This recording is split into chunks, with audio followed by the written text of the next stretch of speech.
The station was always busy at this hour. Nexus 7 stretched across the darkness of space like a city made of metal and light. Thousands of beings moved through its corridors every day. Some came to trade.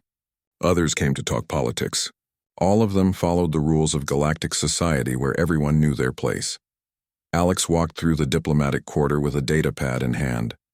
The human moved with quiet purpose, stepping aside when tall Morex engineers lumbered past, nodding politely to Varel diplomats whose crystal bodies caught the light. Nobody paid much attention to the human in the simple gray uniform. The single silver bar on the collar meant nothing to most aliens who saw it. They had their own elaborate systems of rank with colors and medals and symbols that showed exactly where someone stood in the hierarchy. Humans were new here. Only 30 years had passed since Earth had figured out how to travel faster than light. 30 years was nothing to species that had sailed between stars for thousands of years. The galactic community treated humans with polite curiosity, the way adults might watch children playing with toys they did not fully understand. Harmless, eager, a bit naive. Perhaps Alex did not mind the dismissive glances. The human attended meetings, filed reports, and helped explain Earth's customs to confused alien officials. It was quiet work, peaceful work, the kind of work that let a person observe without being observed too closely. The market district was Alex's favorite part of the station. Here the strict rules relaxed a little. Vendors from a dozen worlds hawked their wares in a chaos of languages. The air smelled of strange spices and ozone from energy shields. Children of various species darted between stalls while their parents haggled over prices. It was in this crowd that Alex first saw her. The Cathraxi cub was small even for her age, maybe 7 or 8 in human years. Her fur was matted and dirty, the rich golden color dulled by grime. Where most Cathraxi wore their manes with pride, hers was patchy and thin. She moved like smoke through the crowd, quick and silent, her yellow eyes scanning for opportunities. Alex watched as she approached a distracted merchant. The cub's small hand reached toward a display of fruit. Fast practiced? This was not her first theft. But just as her fingers touched the prize, the merchant turned. The cub ran. Alex stepped aside as the small body barreled past, then kept walking. This was not unusual on stations like this. Orphans existed in the gaps of society. Most species ignored them. Some, like the Cathraxi, actively despised them as weaklings who failed to thrive. 2 hours later, Alex sat in a small cafe near the human quarters, reviewing reports on a data pad. The coffee here was terrible by Earth standards, but it was hot and caffeinated. That was enough. Something tugged at Alex's jacket pocket. The human's hand moved without thinking, catching a small wrist before it could pull away. The Cathraxi cub froze, her eyes wide with shock and fear. Up close, Alex could see how thin she was. The ribs showed through her fur. Scars marked her arms and face, some fresh, some old. For a moment, they stared at each other. The cub waited for the blow that always came when she was caught. Her muscles tensed, ready to run the instant the grip loosened. Alex let go. The cub blinked. She did not run. Confusion replaced fear in her yellow eyes. "Are you hungry?" Alex asked in Cathraxi. The language was difficult for human vocal cords, but Alex had practiced. The cub said nothing, but her eyes flicked to the half-eaten sandwich on Alex's table. Alex pushed the plate toward her. The cub grabbed the food and ran. The next day, Alex saw her again. Same market, different location. The cub watched from behind a cargo container, barely visible except for those bright yellow eyes. When Alex stopped to buy fruit from a vendor, the human bought extra and left it on a nearby bench before walking away. The food was gone when Alex passed by later. This became a pattern. Alex would leave food. The cub would take it. Days passed. Then weeks. The distance between them slowly shrank. The cub still did not speak, but she stopped hiding quite so carefully. Alex caught glimpses of her trailing through the corridors, always staying just far enough back to run if needed. Other humans on the station noticed. Commander Jake Burton, head of security for the Earth delegation, pulled Alex aside one morning. "You've got a shadow," he said, nodding toward a corner where a small, furry head quickly ducked out of sight. "Cathraxi cub. You know their culture doesn't look kindly on orphans." "I know," Alex said, "and you're feeding her anyway." "She's hungry." Burton sighed. "Just be careful. The Cathraxi don't like outsiders interfering with their social structures." "Noted," Alex said, and kept walking. 3 weeks after their first encounter, the cub finally spoke. Alex was sitting in an observation lounge, watching ships come and go through the viewport. The lounge was nearly empty at this hour. When the cub appeared, she did not try to hide. She walked right up and sat down a few feet away, staring at the same view. "Why?" she asked in heavily accented standard. Her voice was rough, like she did not use it often. "Why what?" Alex asked gently. "Why do you feed me? Why did you not report me to security? Why do you not demand payment?" Alex thought about how to answer. Different species had different values. What seemed obvious to a human might make no sense to a Cathraxi, raised in a culture that valued strength above all else. "Because you needed help," Alex said finally. "And I could help. That's reason enough."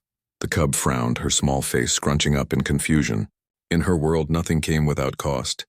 Kindness was a trick. Generosity meant weakness. "What is your name?" Alex asked. The cub hesitated. Names had power. But something in the human's calm voice made her answer. "Zara, I'm Alex." They sat in silence for a while, watching the stars. It was peaceful. Zara could not remember the last time she had felt safe enough to just sit and watch anything. Life on the station meant constant vigilance, always watching for danger or opportunity. Relaxation was a luxury orphans could not afford. But here, next to this strange human who asked for nothing, she felt something close to peace. The moment shattered when 3 adult Cathraxi entered the lounge. They were young warriors, probably stationed on the military decks. Their manes were carefully groomed, their uniforms crisp. They saw Zara immediately. "Look," one of them said in Cathraxi, not bothering to lower his voice. "A street rat. In the observation lounge. Does it think it belongs here?" Zara's ears flattened against her skull. She stood to leave, to slink away as she always did. But the warriors blocked the exit. "Wait," the lead warrior said. "Perhaps we should teach it where orphans belong. The garbage levels, not observation lounges meant for proper citizens." Alex stood up. The movement was casual, unhurried. The human stepped between Zara and the warriors. "She's with me," Alex said in Cathraxi. The warriors looked at the human as if noticing Alex for the first time. They saw the simple uniform, the single silver bar, the unremarkable appearance. One of them laughed. "And who are you? Some low-level clerk? This does not concern you, human. Move aside." "No," Alex said simply. The lead warrior's amusement faded. He took a step forward, using his superior height to loom over the human. Cathraxi were naturally larger than humans, built for power and intimidation. "Move," he repeated, "or we will move you." Alex's expression did not change. The human's voice remained calm, almost conversational. "I don't think you want to do that." The warrior reached out to shove Alex aside. What happened next took less than 3 seconds. Alex moved. Not dramatically, not with visible effort. The human simply shifted weight, redirected the warrior's momentum, and the large Cathraxi found himself face down on the floor with his arm twisted behind his back. His 2 companions rushed forward. One ended up on his back, gasping for air. The other crashed into a chair and decided to stay there. Alex stood over them, not even breathing hard. "Station security will be here in about 30 seconds. You have 2 choices. You can leave now and we forget this happened. Or you can file a complaint and explain to your commanding officer why 3 trained warriors picked a fight with a clerk and a child." The warriors chose to leave. When they were gone, Alex turned back to Zara. The cub was pressed against the viewport, her eyes huge. She had never seen anyone move like that. In Cathraxi culture, combat was about power and aggression. What Alex had done was something else entirely. Precise, efficient, almost gentle despite the violence. "Are you okay?" Alex asked. Zara nodded slowly. Her mind raced. This human was not what everyone thought. Those warriors had dismissed Alex as weak, as insignificant. They had been completely wrong. What else were they wrong about? "Come on," Alex said. "Let's get something to eat. Real food, not scraps, and maybe we can find you some clean clothes." For the first time in her short, hard life, Zara followed someone willingly, not because she had to, not because she feared them, but because something in her chest, some instinct deeper than thought, told her she was finally safe. They walked through the corridors together, the human and the cub. Other beings barely noticed them, just a low-ranking officer and a street orphan. Nothing important, nothing worth paying attention to. They were all blind. The weeks that followed changed everything for Zara. Alex kept their word. Clean clothes appeared, sized for a small cathraxy. Regular meals became routine. But more than food and shelter, Alex offered something Zara had never experienced before: patience. Alex's quarters were small, as befitted someone most assumed was a junior officer. One main room served as living space and office. A tiny sleeping area branched off to one side. Zara was given the sleeping area while Alex used a fold-out cot in the main room.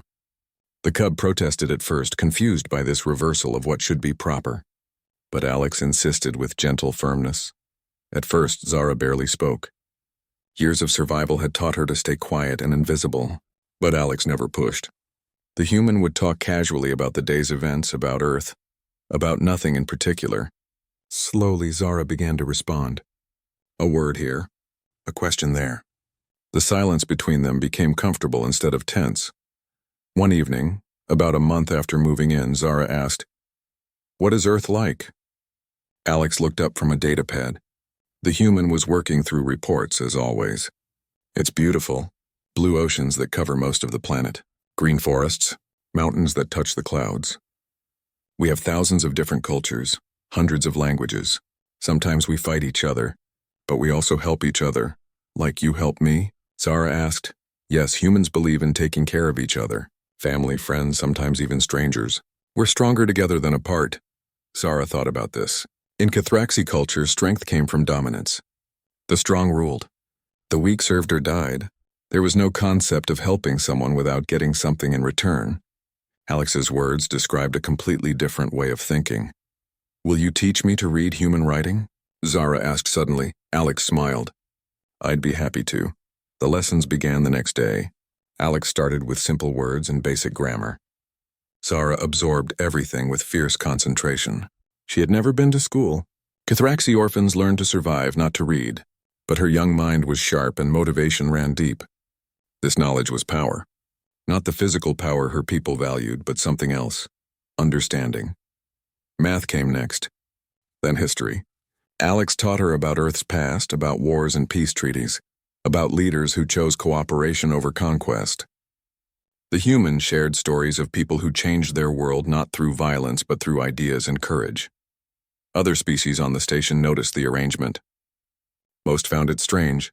The virile diplomats whispered about human sentimentality. The Murex engineers shook their massive heads at the waste of resources. The Cathraxi especially watched with disapproval bordering on disgust. To them, Alex was enabling weakness, encouraging parasitism. Commander Burton stopped by one afternoon. He found Alex and Zara sitting together at the small table, working through a math problem. The cub's fur was clean now, properly groomed. She looked healthy, almost normal. "You know people are talking," Burton said after Zara left to get some water. "People always talk," Alex replied without looking up from the datapad. The Cathraxi military commander sent a formal inquiry. He wants to know why a human is interfering with their cultural practices. "I'm not interfering. Zara doesn't belong to the Cathraxi. She's an orphan. No clan claimed her. That means she can choose her own path," Burton sighed. "Just be careful. We're still new here. Making enemies over one cub could cause problems for the whole delegation." "Noted," Alex said again. The same response as before. Burton knew better than to push. That night, Zara couldn't sleep. She lay in the small bed staring at the ceiling. Her mind kept circling back to something she had seen earlier. Alex had left a datapad on the table, and Zara had glanced at the screen before the human returned. The display showed complex diagrams, fleet movements, ship positions, attack patterns, and defensive formations. When Alex came back and saw Zara looking, the human had smiled and said it was a strategy game. Just a puzzle to pass the time. But Zara had seen real combat recordings before in public broadcasts. The diagrams looked similar. Very similar. Alex was hiding something. The cub was sure of it now. No simple clerk moved the way Alex had in that fight. No low-ranking officer studied military tactics for fun. But why hide? And hide what? Zara decided to find out. Over the next few days, she paid closer attention. She noticed how other humans on the station treated Alex. Commander Burton always asked for advice, even on military matters. The human soldiers who passed in the corridors would nod respectfully, their posture subtly straightening. During one diplomatic meeting, Zara watched from the back of the room. She saw how the human ambassador kept glancing at Alex before making decisions. None of this fit with Alex's supposed rank. Junior officers did not get consulted on policy. Liaison staff did not command that kind of quiet respect. Something was wrong. Or rather, something was right in a way nobody else seemed to notice. Zara tried to research human military ranks in the station's database, but the information was confusing. Different species use different systems. The human rank structure seemed deliberately simple compared to the elaborate hierarchies of older civilizations. A single silver bar could mean almost anything, depending on context. She wanted to ask Alex directly, but something held her back. Fear, maybe.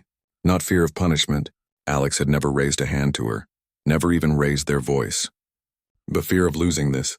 If Alex was someone important, someone who belonged in the high levels of station politics, why would they waste time on an orphaned cub?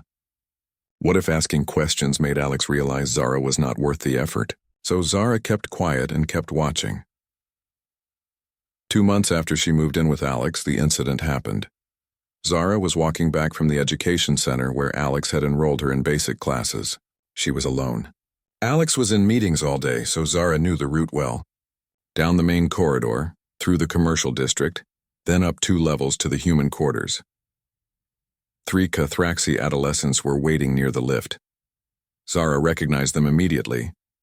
They were a few years older than her, part of the warrior training program. Young nobles, judging by their expensive clothes and confident bearing. They saw her and their expressions shifted from boredom to something uglier. "Look what we have here," the largest one said. His name was Krath, if Zara remembered correctly. The human's pet rat. Walking around like it belongs on the civilized levels. Zara's ears flattened. She turned to go back the way she came, but the other 2 moved to block her escape. They had planned this. "Been waiting for her. Our instructor told us about you," Krath continued, moving closer. "An orphan who failed her survival tests. Too weak to earn a clan. You should have died in the lower levels. Instead, you shame our species by begging from aliens." "I didn't beg for anything," Zara said quietly. "You exist because that human pities you. That's worse than begging. It's parasitism." Krath grabbed her arm, his claws digging in hard enough to hurt. "We're going to teach you what happens to parasites." Zara fought back. She might be smaller and younger, but she had survived years on the streets. She knew how to bite and scratch and use her size to slip away from larger opponents. She got one good kick in before they dragged her into a maintenance corridor away from the main traffic. Then Alex appeared. The human did not run, did not shout, just walked into the corridor and stood there looking at the scene with calm eyes. "Let her go," Alex said. Krath laughed. "Or what? You'll file a complaint? This is Cathraxi business, human. Walk away." "Last warning," Alex said. "Let her go." The 3 adolescents attacked together. It was coordinated. They had training, but it did not matter. Alex moved like water flowing around rocks. Every attack was redirected. Every strike turned against its owner. In less than 10 seconds, all 3 Cathraxi were on the ground. Krath had a bloody nose. One of his friends was wheezing from a precise blow to the solar plexus. The third was simply too stunned to move. Alex stepped over them and held out a hand to Zara. The cub took it and stood up. Her arm hurt where Krath had grabbed her, but nothing was broken. "Station security is on the way," Alex said to the groaning adolescents. "When they get here, you're going to explain that this was a misunderstanding. You're going to apologize to Zara, and you're going to pray your training instructor doesn't find out 3 advanced students got taken down by a clerk." The tone was not threatening, just matter of fact. But all 3 adolescents nodded frantically. Later, after security had filed their report and the adolescents had slunk away in shame, Alex and Zara sat in the observation lounge. The same place where they had first really talked. Zara pressed close to Alex's side, still shaken but safe. "How did you do that?" Zara asked. "Do what?" "Fight like that." "They had training." "Good training. You made it look easy." Alex was quiet for a moment. "I had training too, a long time ago." "What kind of training?" "The kind that teaches you how to protect people who need protecting." It was not a real answer. Zara knew that. But she also knew Alex would not say more, not yet. So she let it go and just enjoyed the feeling of being safe, of having someone who would come running when she was in danger. someone who would stand between her and harm without hesitation. Whatever secrets Alex kept, they did not change the most important truth. This human cared about her, really cared. Not because of what Zara. The emergency began with reports that seemed routine at first. Pirates had been hitting supply convoys near the outer system for weeks. Small raids mostly, annoying but not critical. Station security logged the incidents and moved on. Then the attack started following a pattern. Alex noticed it first. 3 months had passed since Zara moved in, and the cub's education was progressing well. She could read now both standard and basic Earth languages. Her math skills were improving. More importantly, she was learning to think critically, to look beyond the obvious. One evening, while reviewing the day's security briefings, Alex pulled up a tactical display. Zara was doing homework at the same table and glanced over. Instead of hiding the screen, Alex gestured her closer. "Look at this," the human said, pointing to a star map with red markers. "These are pirate attack locations over the last month." "What do you see?" Zara studied the display. At first, the attack seemed random, but as she looked closer, a pattern emerged. "They're getting closer to the station. Each attack is nearer than the last. Good, what else?" "The timing," Zara said slowly. "They attack when patrol ships are far away. Like they know the schedule." "Exactly." Alex's expression was grim. "These aren't random pirates. This is reconnaissance. They're testing response times, studying patrol patterns, preparing for something bigger. Will you tell someone?" "I'll try." The next morning, the Galactic Council held an emergency session. Representatives from all major species gathered in the Grand Chamber. Alex attended, sitting in the back row reserved for observers and support staff. Zara waited outside, pressed against a viewing screen to watch the proceedings. General Vaxthor, commander of the Cathraxi military forces stationed on Nexus 7, stood at the center. He was impressive even for his species. His mane was thick and dark, his uniform covered in medals and honors. When he spoke, his voice filled the chamber with authority. "These pirates are cowards," he declared. "They strike soft targets and run. The solution is simple. We take our fleet and hunt them down, show them that Cathraxi's strength does not tolerate such insults." Other military commanders agreed.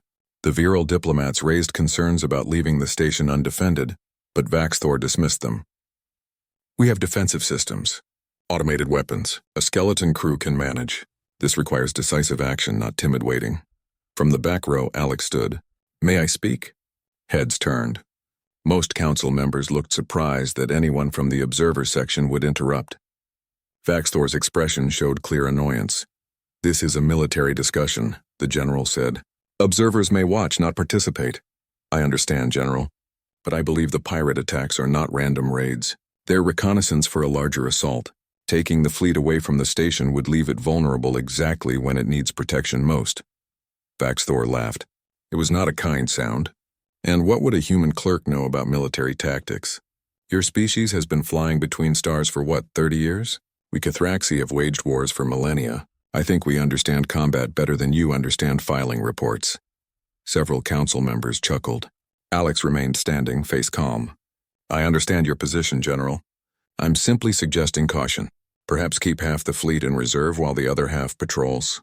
"Splitting forces shows weakness," Vaxthor snapped. "We will hunt these pirates with our full strength and crush them completely. That is the Cathraxi way." Council dismissed. Alex sat down. Outside, watching through the screen, Zara saw the frustration in the human's eyes. But also something else. Resignation, maybe. Like Alex had expected this outcome but had to try anyway. 2 days later, General Vaxthor led most of the station's military fleet on his hunt. Nexus 7 was left with minimal defense. A few patrol ships, the automated systems, and a handful of junior officers who had never faced real combat. Alex spent those 2 days quietly preparing. Zara watched as the human reviewed defensive protocols, checked security systems, and had long conversations with Commander Burton and other human personnel. Nobody else seemed worried. The station had never been directly attacked. Most beings went about their business as normal. On the 3rd day, the pirates came. Alarms shrieked through the corridors at what should have been morning cycle. Zara jerked awake in her bed, heart racing. Alex was already up, fully dressed, moving with quick efficiency. "Stay here," the human said. "Lock the door. Don't open it for anyone except me or Commander Burton. Understand?" Zara nodded, too scared to speak. She had never seen Alex like this. Focused, cold. All the gentle warmth replaced by something hard and sharp. Alex left. Zara locked the door and pulled up the emergency broadcast on her datapad. The situation was bad. A dozen pirate ships had dropped out of faster-than-light travel right on top of the station. They were professional, coordinated. Not random raiders, but organized military vessels painted to look like pirates. The Skeleton Defense Force tried to respond. Their few ships launched weapons firing, but they had no coordination. Junior officers shouted conflicting orders. Defensive turrets fired randomly. Within minutes, 2 defending ships were disabled. The others scattered, trying to regroup. The station's command center descended into chaos. Zara could hear it through the open comm channels. Officers screaming for instructions. Systems going offline. Hull breaches on lower levels. The pirates were boarding. Evacuation orders went out for civilian sections. Zara grabbed her few possessions and ran for the designated shelter. The corridors were packed with panicking beings. Cathraxi, Varel, Murex, and dozens of other species all pushing toward safety. The shelter was a large cargo bay converted for emergencies. Hundreds of civilians crowded inside. The heavy blast doors sealed shut. Emergency lighting cast everything in red. Zara found a spot near the door where she could monitor her datapad. The attack continued. Pirate boarding parties fought security forces. More ships kept arriving. The station was being overwhelmed. Then something changed. The defensive turrets stopped firing randomly. Suddenly, their shots became precise, concentrated. One pirate ship took a barrage that knocked out its engines. Another had its weapons disabled by surgically accurate fire. The remaining defense ships, which had been scattered and confused, began moving in formation. Someone had taken control. Zara pulled up the command channel. Through the static and chaos, she heard a voice. Calm. Clear. Giving orders with absolute authority. It was Alex. Defense Ship Beta, pull back to grid coordinates 472. You're exposing your flank. Ship Delta, cover their retreat. Station weapons.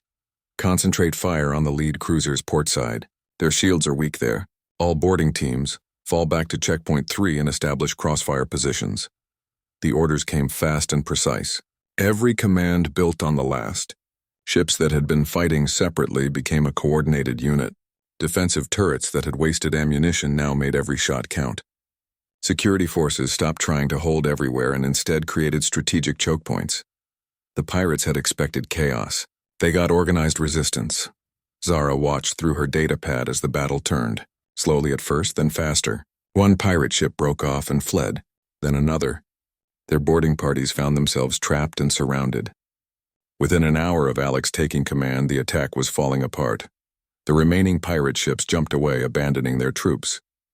Station security rounded up the stranded boarders. The all-clear sounded. Nexus 7 had survived. The shelter doors opened. Civilians poured out, some crying with relief, others demanding answers. Zara pushed through the crowd. She had to get to command. Had to find Alex. The command center was on the station's upper levels. By the time Zara arrived, a crowd had already gathered outside. Officers, diplomats, curious onlookers. Everyone wanted to know the same thing: who had saved them. Zara used her small size to slip through the crowd. She reached the command center entrance just as the doors opened. Alex walked out, still wearing that simple gray uniform. But everything else about the human had changed. The posture was different, straighter. The way others looked at Alex had changed too. Instead of dismissive glances, there was confusion, respect, even fear. A virile diplomat stepped forward. Who are you? How did you access military command systems? By what authority did you take control of station defenses? Alex looked tired. The calm facade was cracking, but the human stood straight and spoke clearly so everyone could hear. My name is Admiral Alexandra Kerrigan. I served as Supreme Commander of the United Earth Defense Fleet before taking this posting. I'm here as a strategic advisor to the Galactic Council, operating under diplomatic cover to better understand potential threats to humanity and our allies. Silence fell over the crowd. An admiral, not a clerk, not a junior officer. An admiral, the highest rank in human military structure, and not just any admiral, but the one who had led Earth's forces, the architect of their defense strategies. Zara's legs felt weak. Everything made sense now. The combat skills, the tactical knowledge, the respect from other humans, the quiet confidence. It had all been right there, visible to anyone who looked past their assumptions. Alex was not pretending to be unimportant. Everyone else had simply decided the human was unimportant and never questioned that assumption. They saw a simple uniform and assumed simple rank. They saw a quiet demeanor and assumed W. The command center fell completely silent. Everyone stared at the small Cathraxi cub standing before the human admiral. Zara's words hung in the air, ancient and formal, carrying weight that most present did not fully understand. In Cathraxi culture, to ask if you could belong to someone was a profound act. It meant offering yourself completely. Your service, your loyalty, your very life. Only the desperate or the devoted made such offers. And for a warrior species built on pride and strength, it was usually the desperate. But Zara was neither desperate nor simply devoted. She was offering something else entirely. Recognition. The acknowledgement that Alex was worthy of such an oath. In front of everyone, the cub was declaring that this human was powerful enough, important enough to claim ownership. Most of the crowd expected Alex to accept immediately. Why would anyone refuse? A willing servant was valuable, especially one young enough to train properly. By the standards of galactic society, the admiral should take the offer and move on. Alex knelt down. Not the quick crouch of someone humoring a child, but a full kneel that put the human at Zara's eye level. One hand reached out and gently wiped tears from the cub's furry cheeks. Zara, Alex said softly, speaking standard so everyone could understand. You don't belong to anyone. You belong with people who care about you, but you belong to yourself. You're not property. You're a person. Confusion rippled through the watching crowd. The distinction Alex was making did not translate well. In most galactic languages, the concepts of belonging to and belonging with were the same word. Ownership and association were not separate ideas. But Zara understood.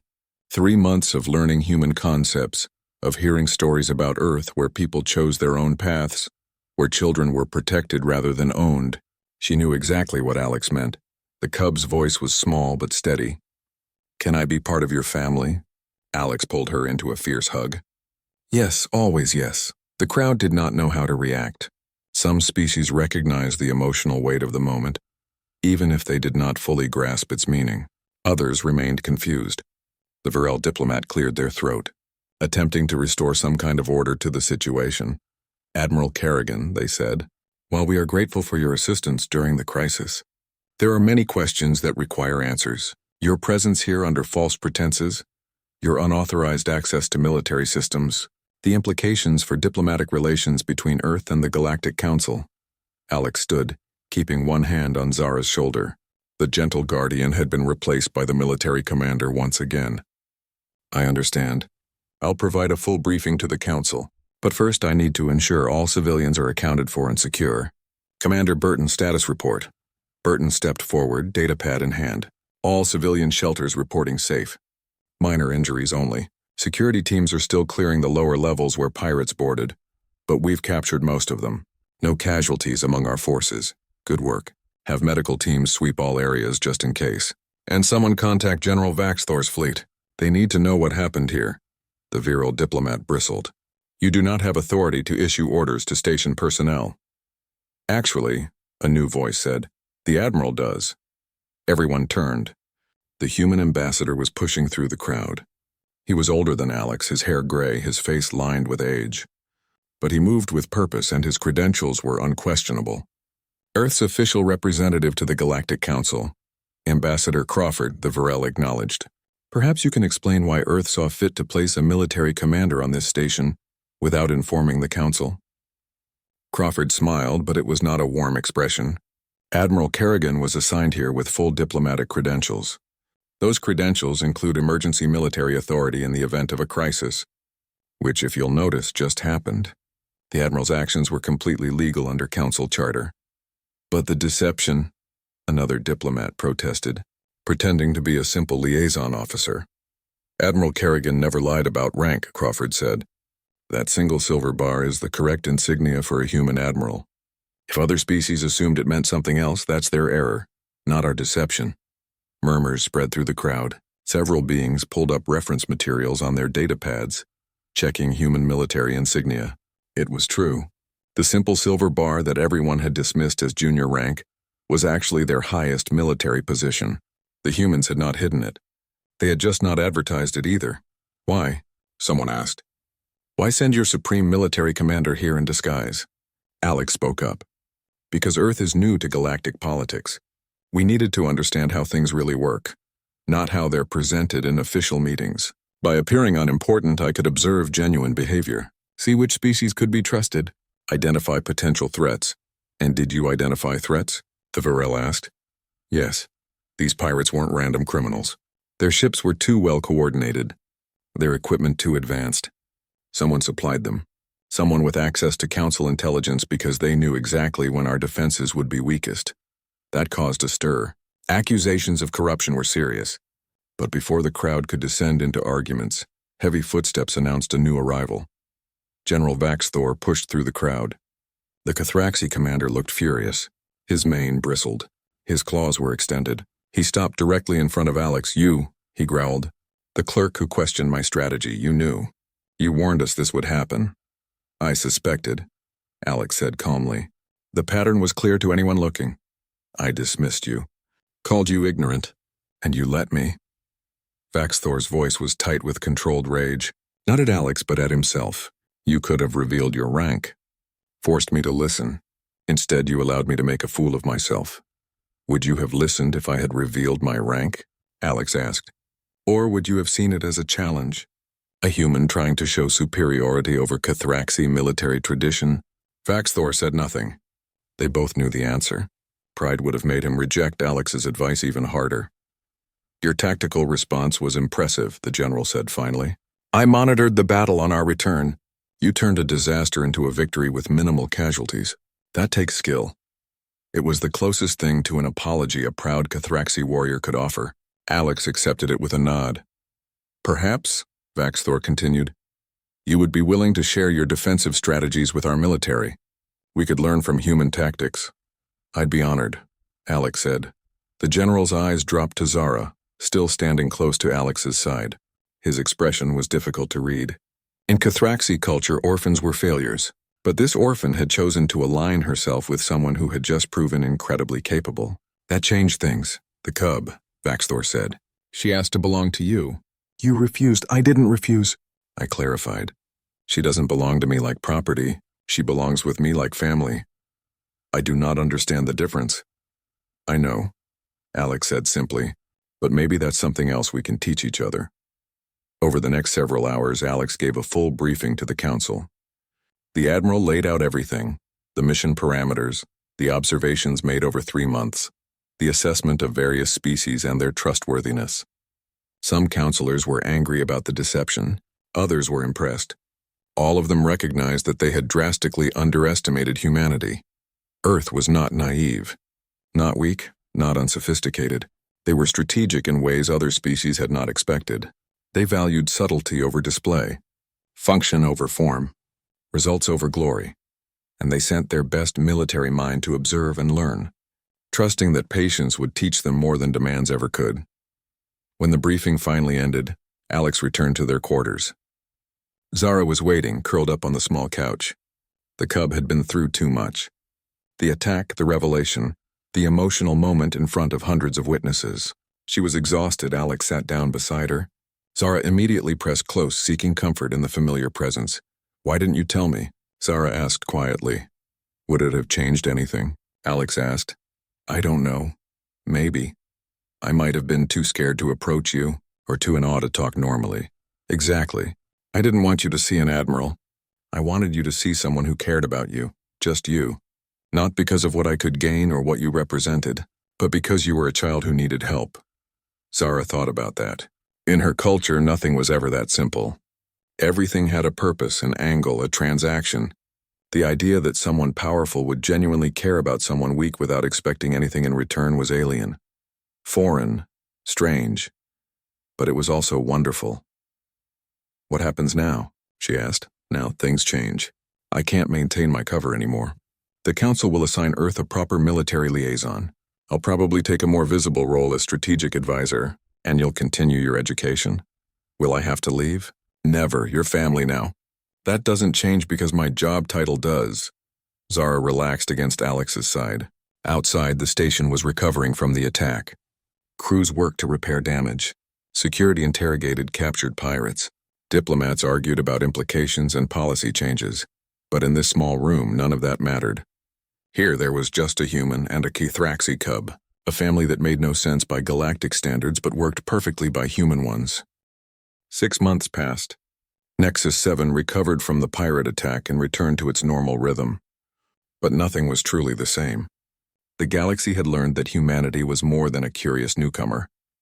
They were strategic, capable, and not to be underestimated. Alex's role on the station changed completely. No more pretending to be unimportant. The Admiral now worked openly as Earth's senior military advisor. Meetings that once happened without human input now routinely sought Alex's opinion.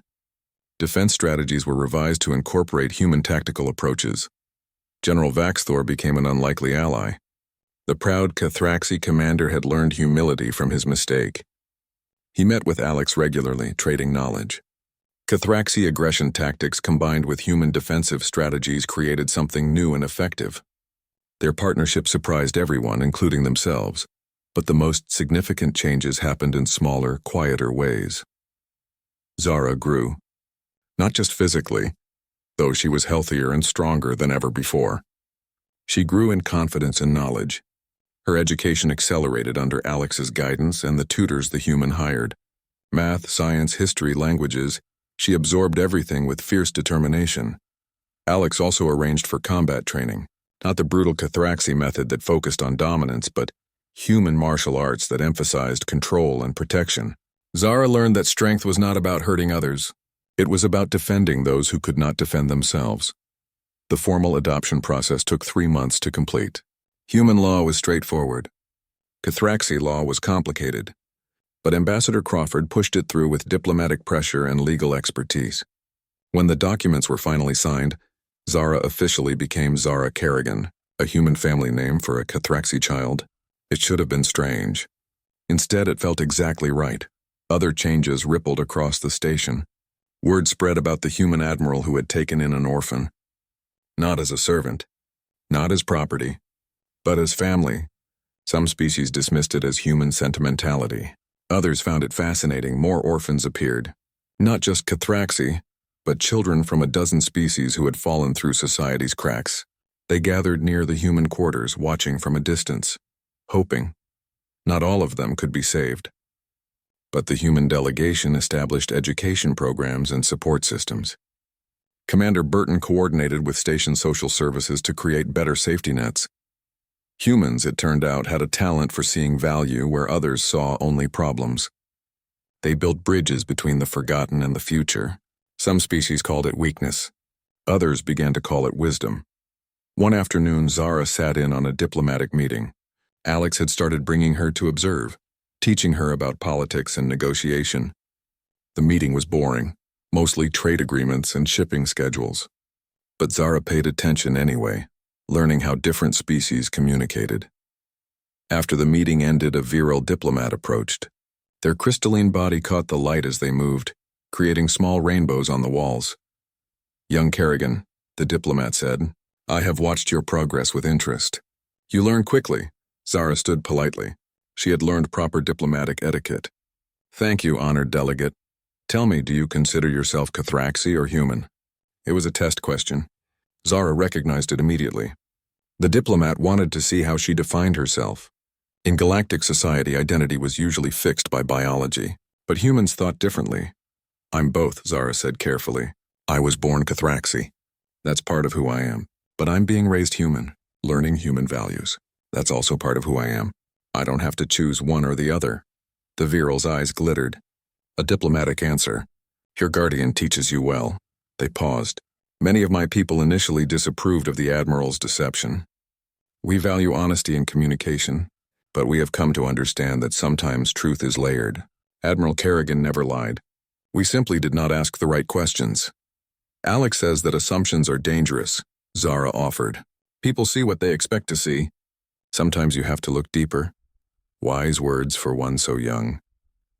The diplomat inclined their head respectfully and moved away. Alex had watched the exchange from across the room. When they were alone again, the Admiral smiled. "You handled that well. Did I pass the test?" "There are no tests, just conversations. But yes, you represented yourself and Earth well." Later that week, General Vaxthor requested a private meeting. Alex brought Zara along. The cub had become a regular presence in such meetings. Her unique perspective, being both Cathraxi and human-raised, often provided insights neither species would have considered alone. The general's office was decorated in traditional Cathraxi style. Weapons on the walls. Battle honors displayed prominently. Everything designed to intimidate and impress. But Vaxthor himself had changed. He was still proud and fierce, but there was a thoughtfulness now that had not been there before. "I have been thinking," the general said without preamble, "about our treatment of orphans. The Admiral's example has caused some in my command to question our traditions." Alex leaned back in the chair. "Go on." "We believe that weakness should be called, that those who cannot survive on their own do not deserve to survive at all. It makes us strong as a species." Vaxthor's eyes shifted to Zara. "But I look at this cub who by our standards should have died in the lower levels. Instead, she thrives. She learns. She grows stronger every day, not because she was strong to begin with, but because someone gave her the opportunity to become strong." "You're wondering how many potential talents Cathraxi society has wasted?" Alex said quietly. "Yes, I am wondering that." The general's claws tapped against his desk. "I cannot change our entire culture, but perhaps I can change how our military handles such situations. Orphans with potential could be recruited, trained, given purpose." "That would be a significant shift," Alex said. "Change is necessary. We dismissed humanity as weak because you help those who cannot help themselves. We were wrong. Your compassion is not weakness. It is a different kind of strength, one we should learn to understand." Zara spoke up, her voice clear and confident. "General, if you create such a program, I would like to help. I know what it's like to be invisible, to be considered worthless. I could speak to them, show them that there is another way." Vaxthor studied her for a long moment. Then he nodded. "You would be an excellent advocate. I will consider this proposal carefully." The meeting ended shortly after. As Alex and Zara walked back through the corridors, the cub was quiet, lost in thought. "What are you thinking about?" Alex asked. "How much has changed? 6 months ago I was stealing food to survive. Now I'm discussing policy with a general. It feels unreal." "You've worked hard for this. You earned it. But I wouldn't have had the chance without you. That first day when you caught me trying to pick your pocket, you could have done what anyone else would have done. Report me to security. Ignore me, chase me away. But you didn't. Why?" Alex stopped walking and knelt down, bringing them face to face as they had done so many times before. "Because I saw a child who needed help. That's all the reason I needed. That's all the reason anyone should ever need. Other species don't see it that way." "No, but maybe they will learn. You're proof that compassion works, that investing in people pays dividends beyond measure. Every time you succeed, every time you help someone else, you're teaching the galaxy a new way to think." Zara hugged Alex tightly. "I want to make you proud. You already do. Every single day." They continued walking, heading toward the observation lounge. It had become their place, where they talked about important things, where they watched the stars together, where everything had really begun. The lounge was empty when they arrived. They sat in their usual spot, looking out at the endless darkness dotted with distant lights. Ships came and went. The station turned slowly on its axis. Life continued in all its complicated, messy glory. "Alex?" Zara asked after a while. "When I'm older, I want to do what you do. Help people. Make things better. Is that possible? Can a Cathraxi serve in Earth's military?" Alex smiled. "Earth's military accepts anyone who shares our values regardless of species. But you don't have to join the military to help people. You could be a diplomat, a teacher, a doctor. Anything you want. The important thing is finding your own path." "I'll figure it out," Zara said confidently. "I have time." "Yes, you do. All the time in the world." They sat together in comfortable silence. Outside the viewport, a diplomatic ship arrived from Earth. New personnel coming to replace those whose tours had ended. The galaxy kept turning, bringing new challenges and opportunities. Later that evening, there was a formal reception. Alex had to attend as part of diplomatic duties. Zara came along wearing a new uniform designed specifically for her. It combined Cathraxi styling with human military elements, a unique outfit for a unique situation. On her shoulder sat an insignia that marked her as Alex's ward and student. The reception hall was crowded with diplomats and officers from a dozen species. Everyone wanted to congratulate the new arrivals from Earth and discuss various political matters. Alex moved through the crowd with practiced ease, shaking hands and exchanging pleasantries. Zara stayed close, observing and learning. Several beings made a point of acknowledging Zara, not with pity or condescension, but with genuine respect. The VRL delegate, who had